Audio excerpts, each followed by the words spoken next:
Most people don't fail C1 Advanced. They never sit it.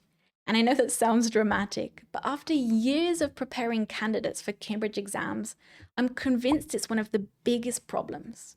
Not grammar, not vocabulary, not use of English Part 4 keyword transformations, even though yes, that part has personally attacked many innocent people. But the real problem is that capable people, people who already use English at work, who need the certificate for promotion, to move to another country, to become an English teacher, spend months saying, I'll book the exam when I feel ready. And then they never feel ready. So today I want to introduce you to someone who felt exactly like that and did it anyway. Her name is Maria, and she wasn't the most confident person in the room, and she'll tell you that herself. Hi, I'm Izzy from English with Izzy, and I've helped over 4,000 candidates prepare for the C1 Advanced. More than 100,000 learners have downloaded my free study resources. And now I'm here to help you pass the Cambridge C1 Advanced with a clear plan and not guesswork. Maria joined my program right at the beginning back in September, and a few weeks ago, she passed her C1 Advanced exam. So I asked her to jump on a call and to tell you the truth about how her exam actually went, including all the messy parts. And here's how Maria described herself before she started. I was really stuck because I felt very frustrated because I didn't have too much time to practice with English speaking people. And I felt also overwhelmed because I didn't know what to do first. Now, listen to that, because I think a lot of you will recognize it. And it's not a level problem, it's not an intelligence problem. It's the confusion of not knowing where to start. So you do a bit of everything, and none of it feels like progress. Maria found me on YouTube when she was looking for help with her speaking. And the honest truth is, speaking was the thing that she felt least confident about. And she didn't have people to practice it with. Does this sound familiar? Now, a lot of candidates think being ready is a feeling. They think one day they'll wake up calm, confident, organized, emotionally stable, hydrated, and deeply at peace with use of English Part 4. And then they'll book the exam. But that's not usually how it works. Because even the candidates who pass, even the candidates who get a C2 level, don't normally feel 100% ready. Because, the C1 Advanced is a serious exam and it's supposed to feel big. So if you're waiting for zero fear, you might wait forever. Now, readiness does not mean I feel completely calm. Readiness means I have evidence that I can do this. And this is the part that I want you to really hear, because it's a single thing that changed everything for Maria. Inside the program, every candidate uses an error log sheet. It's not just a place to write your mistakes, but it's how you see in black and white if you're actually improving or if you're just going in circles. Maria used it every week, and when I asked her what helped her finally decide to book the exam, this is what she said. Actually, that helped me your error log sheet, or how Yeah. is it called? And it really helped me to decide to take the exam. That I didn't write my results anywhere, so I didn't know my improvements. Yeah. And that's it. She didn't book the exam because she woke up fearless, but she booked it because the evidence told her she was ready. Her practice scores had climbed from around 160 to 165 up into the 180s and 190s. And when she first started, she was scoring around 50 to 60%. So she could see her marks going up week after week on paper. And that's what turns your fear into a decision, not a feeling, a record. Because when you track your progress, you stop seeing your preparation as one big emotional mess and you start seeing patterns. You see, my word formation is still weak, or my essay conclusions are getting stronger. My part 2 speaking is too descriptive. And now you can do something. Now you're not just scared, but you're informed, and informed people make better decisions. Remember, speaking was Maria's weakest point, the thing that she was most afraid of. And, she came into the live classes every single week and she practiced them, even when it was uncomfortable. Not once, And she started to get more comfortable every week. Look at what happened to her on exam day.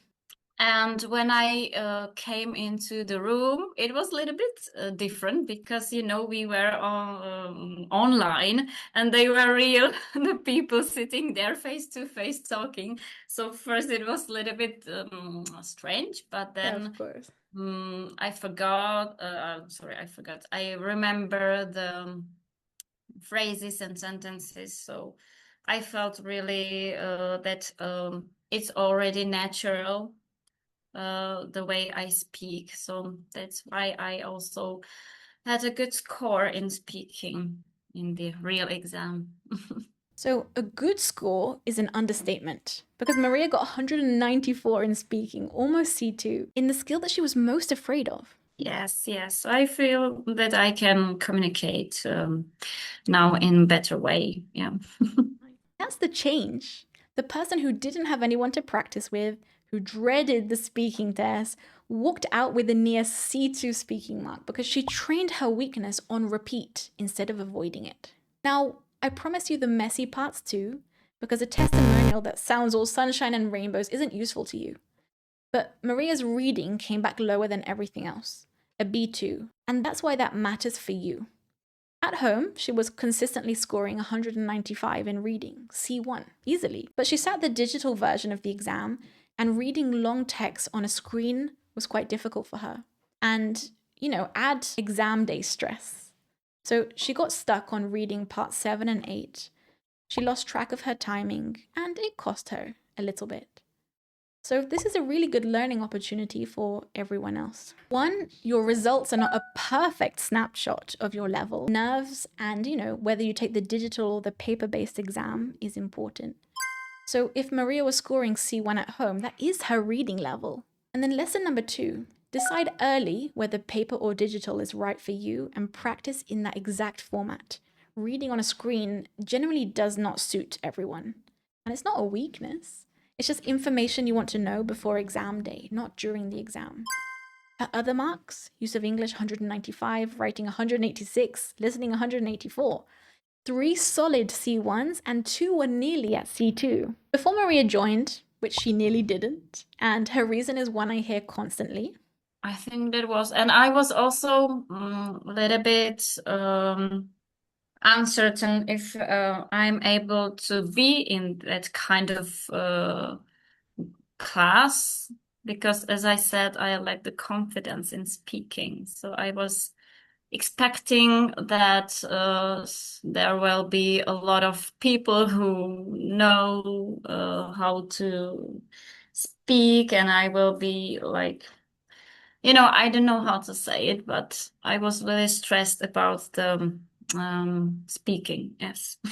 When I got there, I realized that it's not only about how well you speak. Oh, yes, it is, but it's pretty good to know that there are people in the same boat and they have also their own problems in grammar and writings and so on. So then I realized that I'm not that as bad as I thought that I am. Not as bad as I thought I was. That fear, everyone else will be better than me. It keeps so many capable people out of the room, and it's almost always wrong. The people that you're intimidated by are sitting there worrying about their own writing. So I asked Maria what she'd say to somebody who's on the fence right now, someone exactly like you, watching this, wondering if you should take the step. My last question for you, Maria, and you can be honest about this, I won't cry, don't worry. What would you say to someone honestly who's maybe on the fence about working with me? I'd say that they should take the leap because they won't regret it. It's absolutely worth it because your guidance and also practical advice, sorry, That's all right. advice is something that make a huge difference in studying or preparing for the C1 exam. And her final words for anyone who's right at the beginning of exam preparation? Yeah, make the first step and trust the process. I like that. And here's what makes Maria such a good example. Because there were people in that final group on paper who had a slightly higher level than her, a higher English level. But Maria was the first one to book her exam and the first one to pass. So she set off a domino effect because other candidates in the class booked their exams after her. Because so much of this exam is psychological. I know candidates with excellent English who still haven't booked because the level was never the problem, but the decision was. So if you're watching this thinking, I don't feel ready, I want you to ask a better question. Not, do I feel ready? Ask, what evidence do I have? And here's the simple version of what Maria did and what you can start this week. Get a real starting point, not a random feeling. Do a full practice test so you can see what your score genuinely is right now. And that's the first thing we do inside the Cambridge C1 Advanced Exam Success Program. You do all the papers so we can build your plan around your real weaknesses instead of just guessing. You track your errors every week so you can watch your results improve. You follow a plan built around your weak areas, not a one-size-fits-all course where everyone does the same thing in the same order. It doesn't work like that.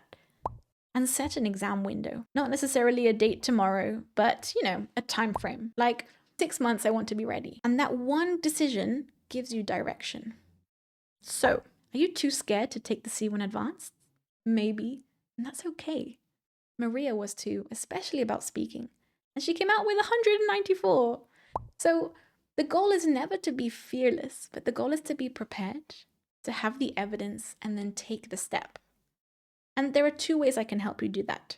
If the part that you struggle with most is the mindset, the nerves, the waiting, the one day, then start with my free guide, Train Your Brain for C1 Advanced. It's all about building calm through preparation instead of waiting to feel perfect. And the link is in the description and in the pinned comment. And if what you actually need is the full system that Maria used, the live classes, the error log, the feedback, and a personalized plan, which is built on your weaknesses, then come and see what's inside the C1 Advanced Exam Success Program. I've also put the link in the description below. Either way, do one thing this week.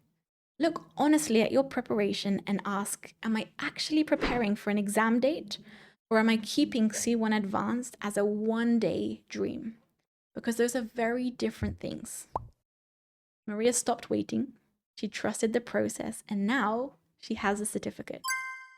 So subscribe if you're preparing for the C1 Advanced exam, because I'm here to help you stop waiting, stop guessing, and start preparing properly.